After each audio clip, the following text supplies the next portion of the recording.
பார்த்துக் கொண்டிருக்கிறோம்.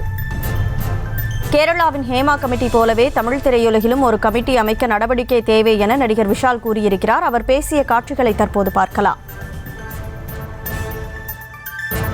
கேரளால இந்த மாதிரி அபியூஸ் உள்ளாக்கி இருக்காங்க அப்படிங்கிற செய்தி முன்னாடியே உங்களுக்கு தெரியுமா? எது கேரளால இந்த மாதிரி இல்ல, எனக்கு தெரியாது. இப்போ தெரிய வந்திருக்கு. உங்கள்ட்ட ஒரு கேள்வி எழுப்பதற்கு உங்களுக்கு தெரியப்படுத்திருக்கு. இதுக்கு உங்களுடைய பதில் என்னன்னு?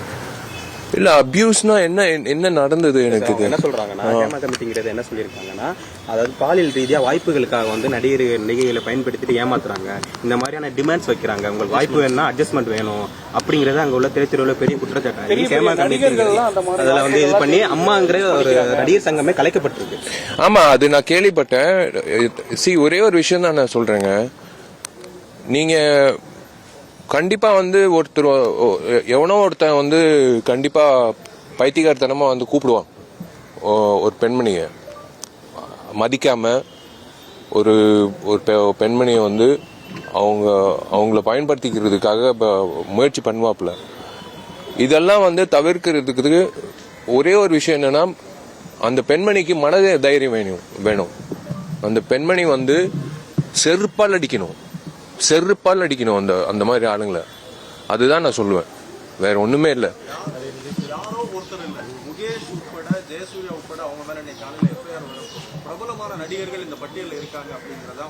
இல்ல, நீங்க பண்ணீங்கன்னா தப்பு பண்ணீங்கன்னா நீங்க உள்ளதான் போடணும். நீங்க வந்து ஒரு பொண்ணோட வாழ்க்கைய வந்து சீரழிச்சு நீங்க வந்து எப்படி நல்லா இருக்க முடியும்?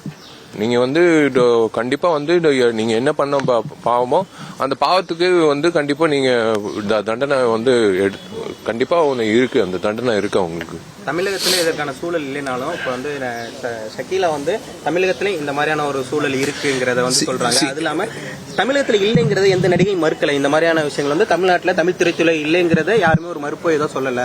அப்ப தமிழ் துறையில இருக்குங்கிறத மாதிரியான ஒரு மறைமுக கருத்து வெளிப்படுதுங்க. தமிழ் துறையில இருக்கா? இல்ல, நான் அதான் சொல்றேனே. இப்போ மேலோட்டமா வந்து இருக்கா இல்லையான்றது நம்ம சொல்ல முடியாதுங்க. இருக்கலாம், கண்டிப்பா இருக்கலாம். இல்லாம எப்படி இருக்கும்? இப்ப காலகாலமா வந்து தமிழ் சினிமால வந்து குற்றச்சாட்டு இருந்துட்டு தான் இருக்கலாம். ஆனா நான் தான் சொல்றேனே, நீங்க வந்து சுதாரிச்சு சூதானமா ஒருத்த வந்து கூப்பிடுறான்னா அவனை செருப்பு கழட்ட அடிக்கணும். அதுதான் நான் சொல்றேன். அவனை வந்து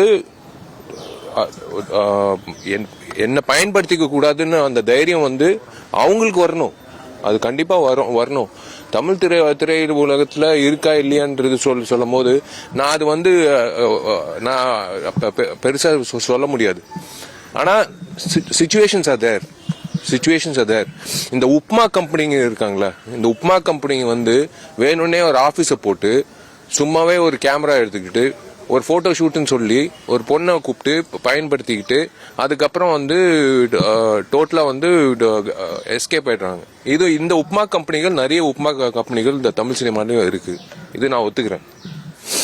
நடிகர் சங்க சார்பா அதை நிவர்த்தி பண்றதுக்கோ அதை தடுக்கிறதுக்கோ நம்ம வந்து இல்ல, எப்படி நீங்க அந்த சூழ்நிலையில நாங்க என்ன போலீஸா சூழல் நாங்க அந்த இடத்துல எப்படி இருக்க முடியும்? சங்கமா செயல்படும் போது சங்கத்துல வந்து இந்த மாதிரி என்ன வந்து கேட்டாங்க, இந்த மாதிரி என்ன வந்து நீங்க சொல்ற மாதிரி அட்ஜஸ்ட்மெண்ட்டுக்கு கூப்பிடுறாங்க அப்படின்னு வந்து சொன்னாங்கன்னா நாங்க வந்து அதுக்கான நடவடிக்கை கண்டிப்பா எடுப்போம். சும்மா இருக்க மாட்டோம். நான் தான் சொல்றேன், எங்க காதுக்கு எங்க பார்வைக்கு அது வந்துச்சுன்னா அது கண்டிப்பா நாங்க நடவடிக்கை எடுப்போம். செய்திகளை உடனுக்குடனும் துல்லியமாகவும் தெரிந்து கொள்ள சப்ஸ்கிரைப் பண்ணுங்க.